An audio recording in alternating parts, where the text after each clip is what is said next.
Welcome to Guthli Talks presented by Miles SoBA, your backstage pass to the creative circus of branding and advertising. We have a very special guest who's not just surfing the AI wave, but he's practically building the board. We have Mr. Subhabrata Debnath, the co-founder and CTO of Neural Garage. What if I tell you that this entire script was made by ChatGPT?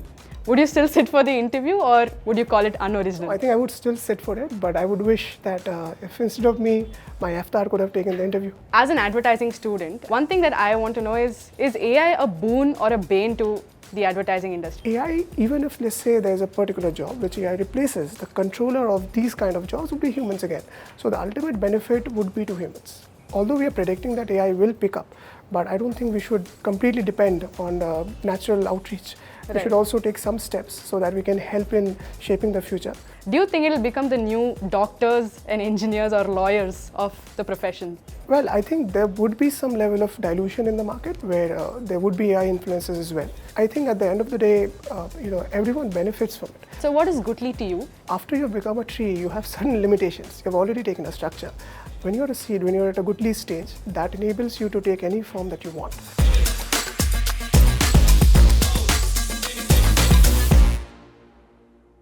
Welcome to Guthli Talks presented by Miles SoBA, your backstage pass to the creative circus of branding and advertising. I'm Preethi Rajaram, your host for today's episode. So the first task that I was given was to come up with an intro and an outro for this episode. And funnily, the first thing that came to my mind was to use ChatGPT or Grammarly, as all students. I mean, why not, right? But it kind of made me think that, AI has become such a significant factor in all our lives, be it students or be it creative professionals, right? So this is exactly what we're going to discuss today. And I have here with me a special guest who's not just riding the AI wave, but also being a big part of building the board. I am here with Mr. Subhabrata Debnath, the CTO and co-founder of Neural Garage. Welcome, sir. Welcome to Guthli Talks. Thank you so much for joining us today. And I'm super excited to have this chat and conversation with you, sir. Same here. Looking forward to it. Yes, sir. So my very first question, similar to what I said in the introduction, what if I tell you that this entire script was made by ChatGPT? Would you still sit for the interview or would you call it unoriginal? No, I think I would still sit for it, but I would wish that if instead of me, my avatar could have taken the interview. I mean, we never know. In the future, it might be that like my avatar and your avatar. It will be possible. That Yes, is sir. something that we think will be possible, yeah. So, but do you think people would be interested to watch, avatars talking to each other? The entire concept of Internet of Things was that things would be speaking to each other, Right. inanimate objects. So if we have a world in which there are a lot of AI bots or AI solutions, they would also be speaking to each other. So I don't think an AI would mind speaking to an AI if it's ultimately adding to your revenue or giving you some level of profit. Fair enough, sir. Wonderful. So now I want you to take us through your journey from being an IIT graduate to founding Neural Garage. How was it in your initial days, or how we'd like to call it at our team, your Guthli days? Can you take us through that journey, sir? Yeah, sure.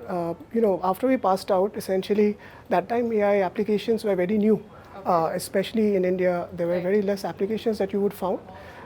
So what we did was, because we have studied everything in AI somewhere, the founding team, even in our current company, 75% of people are from our previous company, the founders. So we were very interested in AI subjects, so that's what we did throughout our courses.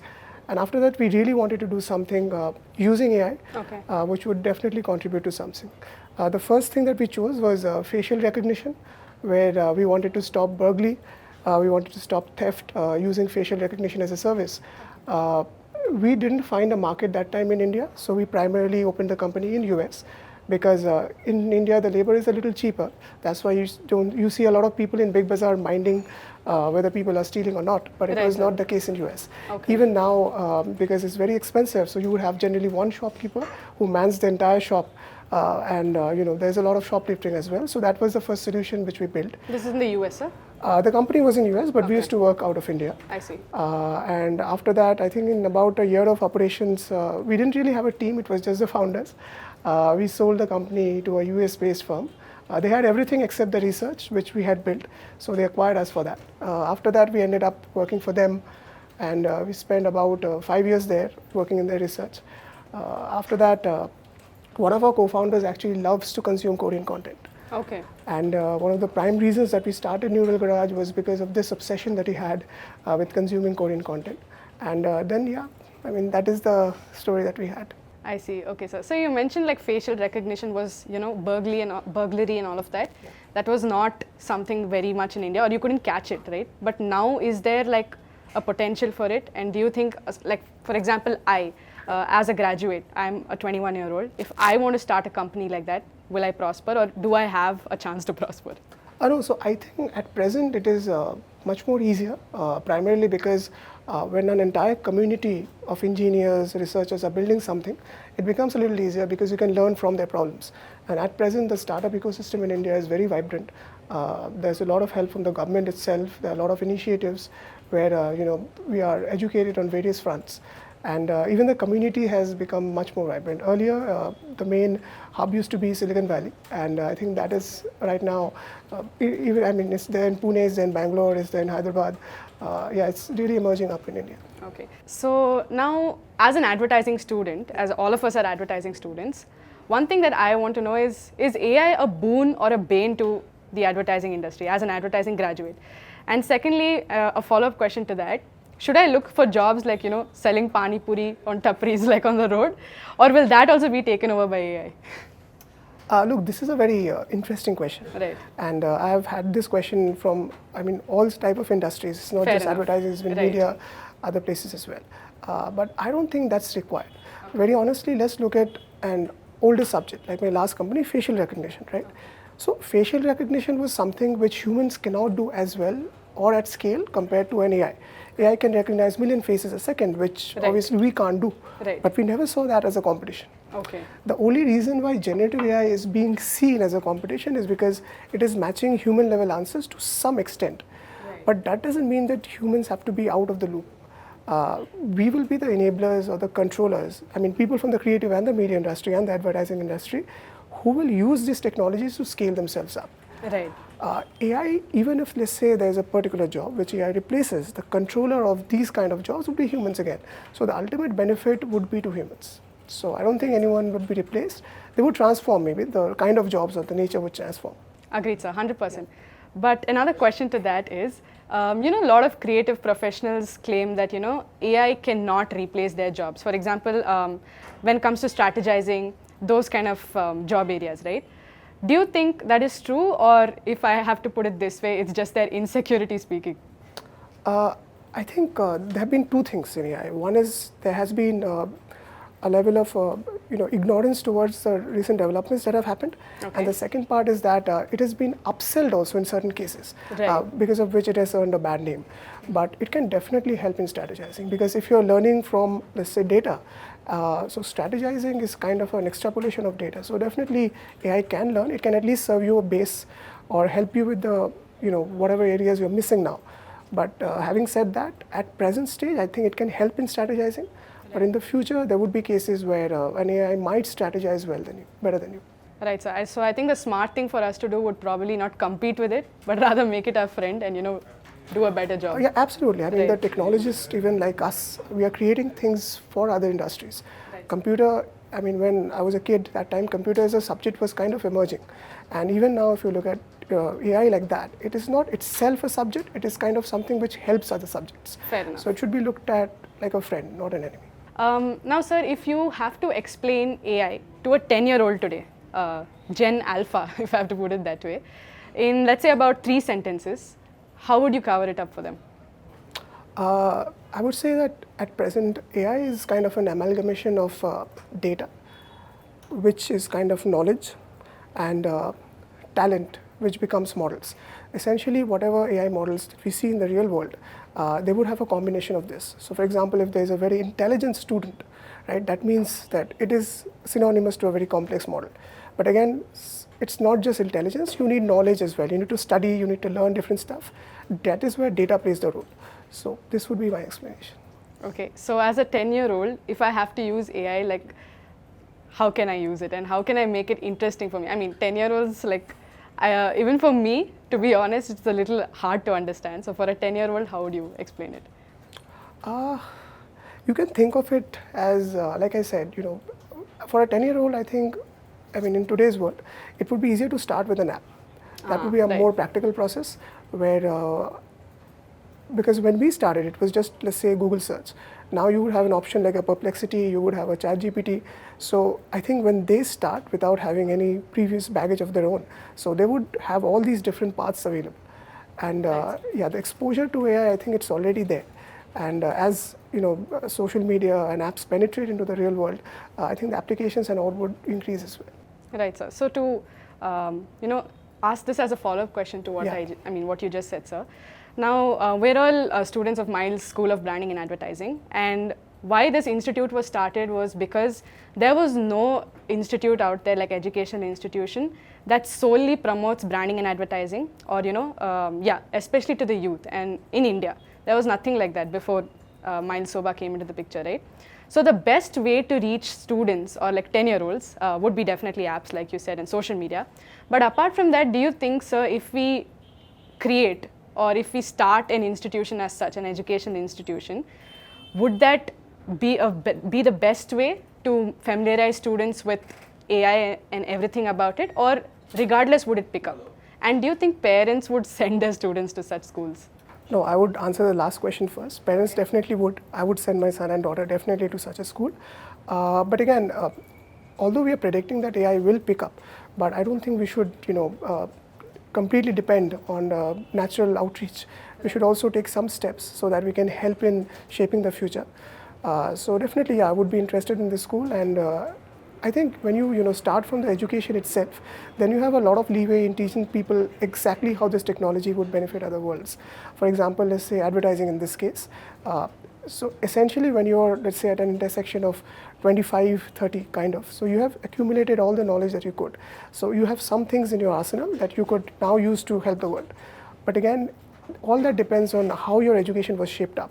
Right, sir. So if you actually want to help the world and you want to do it with AI, it's either you start early, you start at an education level. So yeah, I think it will definitely help. So now there are so many people behind AI, right? Behind AI, Gen AI, everyone's talking about it and everyone wants to get a job in this industry, right? Do you think it will become the new doctors and engineers or lawyers of the professions? Maybe AI researchers would become that, but still, the main reason that doctors, engineers, not exactly engineers, so doctors and lawyers is a very specialist industry. Even now, if we have some disease or if we have some questions regarding law, we are completely dependent on a very unique set of people who have very different knowledge from us. But I think AI is shaping up a little differently, and it's a little similar to engineers, where the knowledge is generally kind of available in the internet, and if you want, you can familiarize yourself and upskill yourself to use this.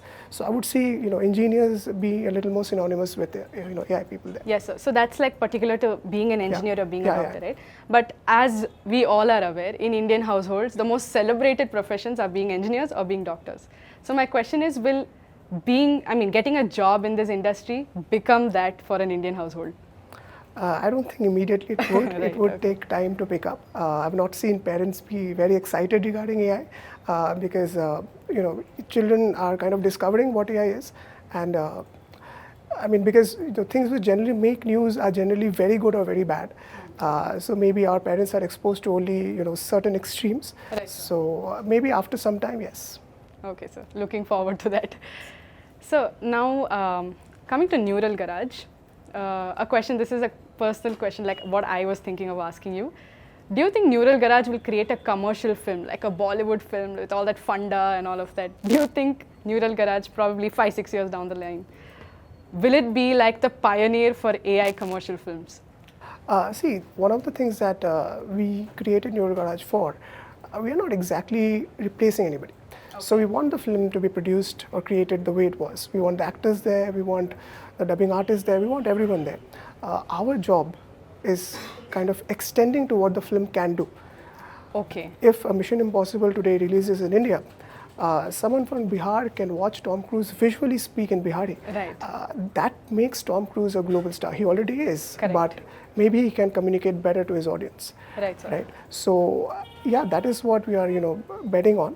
We are not exactly trying to replace people, but we are trying to extend what possibilities are currently there by using AI.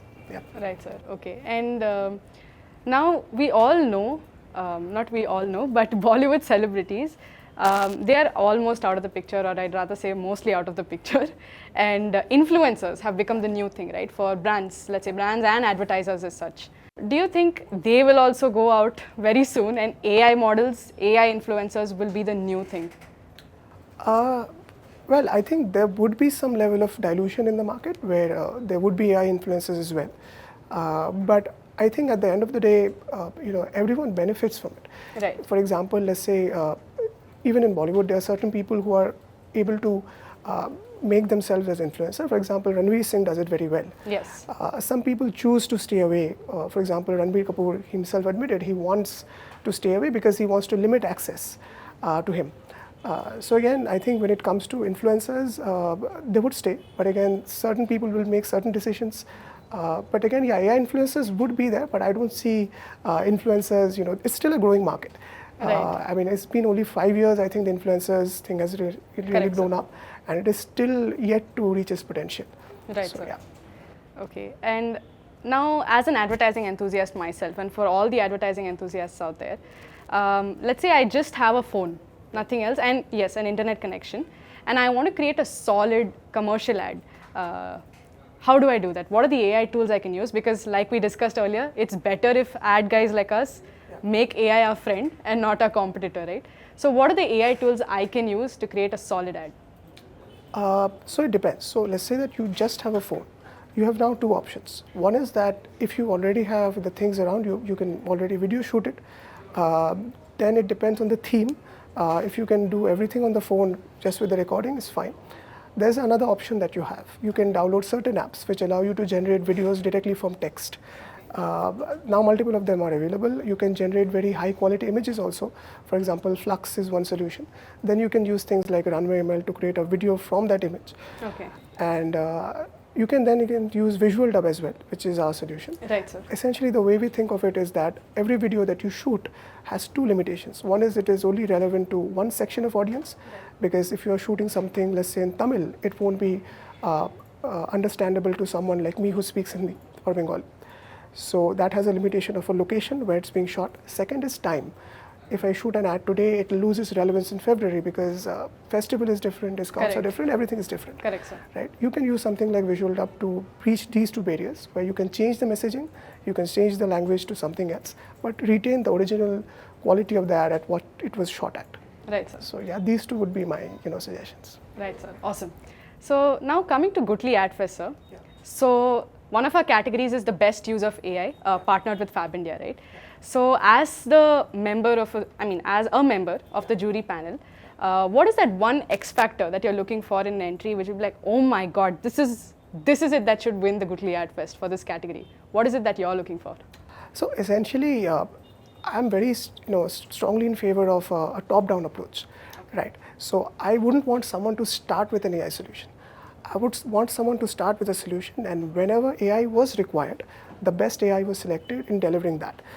Because in reality, we do see a lot of viral videos on social media, but a very few actually make it to production.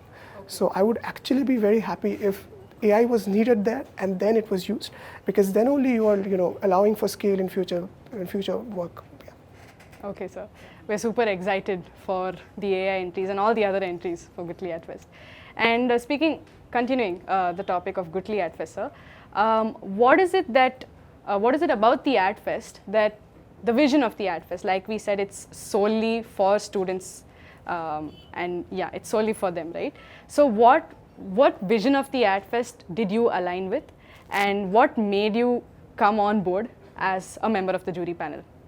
I think first of all, because it's students, it's very important for me, and the main reason is that whilst we grow up, we're kind of limited by what thoughts and things we've seen before. So there's a limitation to our imagination as well. But when you're young, you don't have that limitation to the imagination, especially in the creative world, because we as solutionists and technologies, we create technology for you guys so that you guys can expand your thought process. And it would be very interesting to see how the generation is thinking now. This would kind of build the future, And Guthli AdFest is playing a very important part there. So I'm happy to be a part of this. Yes, sir. We are also super thrilled to have you, sir. So coming back to AI now. Yeah. So AI is, people talk about it that, okay, it's going to make our lives easier. If I need to lift a hand, then I have AI do it for me.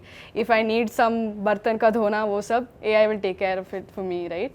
But already everything is super competitive for students like us, or even anyone, let's say in the 20s, in that age group, right?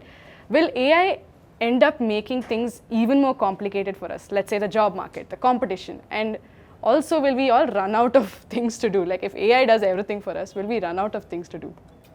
Not really. So the way I see it is that if AI comes into play, everyone who was working hard to achieve something, all of them now have these tools at their disposal, right? Right. Sir. So it kind of normalizes things for everybody. And the second part that you asked was that would it become more complicated? I think you would have more tools available, but I won't see it being more complicated.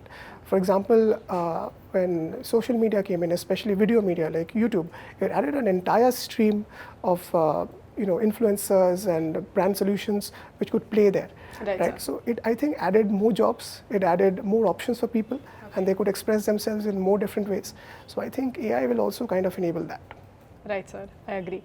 And so similar to what you spoke about just now, from a very young age, we've been told that, okay, robots, AIs, and all of these things will come and they'll destroy you one day, all of those kind of things, right?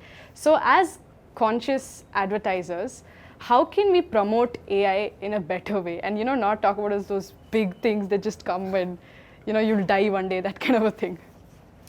I think, the best way to promote AI would actually be ready to use it in day-to-day life.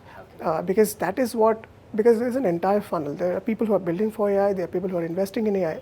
And the main thing they're doing this for is because AI can help people in their lives. Right, sir. So if you are aware of all the solutions and tools that are available, adopt them. Just use them. If you don't like them, complain about them, talk about them, only then the ecosystem will improve and they'll actually use it.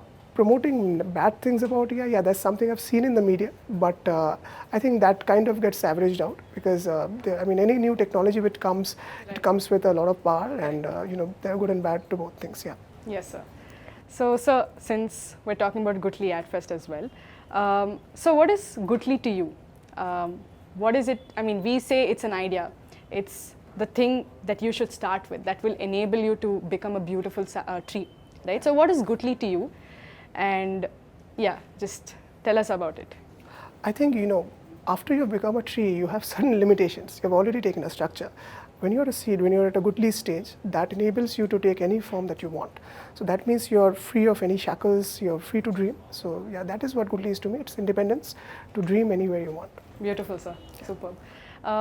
Sir, so as a student, again, like I said in the introduction, whenever I think of using AI only when, like AI tools and all of that, when I have some assignment to complete, right? Like this boring assignment that I've been given, okay, immediately go use some AI tool, right? That's the only thing I can think of when it comes to AI, right? But how can we make it beyond that for students, right? It's not just a tool you use to complete your very boring assignments. Beyond that, how can we make it that way for students? I think actually the way you're using it now is actually a good usage because it means that you actually need it. If you don't do it, maybe your partners or someone else will do it and they'll score better than you. So I think this is an actual usage which should be also celebrated. But there are other usages as well. For example, I know of certain schools who are kind of deploying certain solutions where instead of doing a facial recognition, you do an emotion recognition and you find out what is the mindset of the person. Okay. And these things can help with people who are suffering from, let's say, a mental problem or are struggling from maybe bullying in school. Right. You can understand that. These level of analytics I think can help a lot. So, but emotional recognition, isn't that a little scary? Or again, is that just the way it's been promoted?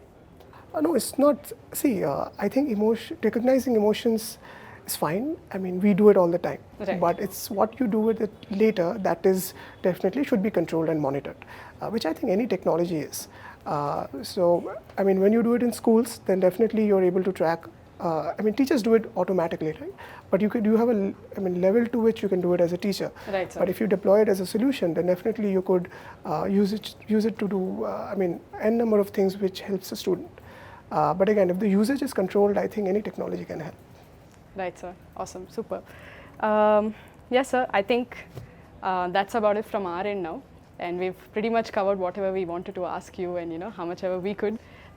I hope you had a good time and I hope you had a great conversation. We had a lot of fun. Same. When we were noting down the questions itself, we were like, okay, which can we take from ChatGPT? Okay, no, let's try and make it original. No, let's try and make it original. And we're talking about AI, so it was a really good time for me, sir. And we're looking forward to having you at Guthli AdFest 2024, sir. And we're super thrilled. And you guys too, you know exactly where to go if you need your AI solutions and to create content. Neural Garage, right? So thank you so much, sir. Thank you so much for your time. Thank you. Lovely being here. Thank you. Before we sign off, if you weren't aware already, Guthli AdFest 2024, India's first advertising fest solely dedicated to students, is coming your way on the 19th and the 20th of October. This is your chance to unleash your creativity, make your mark, and start young in the world of advertising. Don't miss out on this opportunity. Register now through the link in the description and be part of a fest that's all about nurturing the next generation of creative geniuses. If you enjoyed today's chat, don't forget to like, subscribe, leave a comment, and share this episode with your fellow creatives. Stay tuned for more insights, more inspiration, and more behind-the-scenes magic in the world of branding and advertising. And always remember, every journey starts with a Guthli.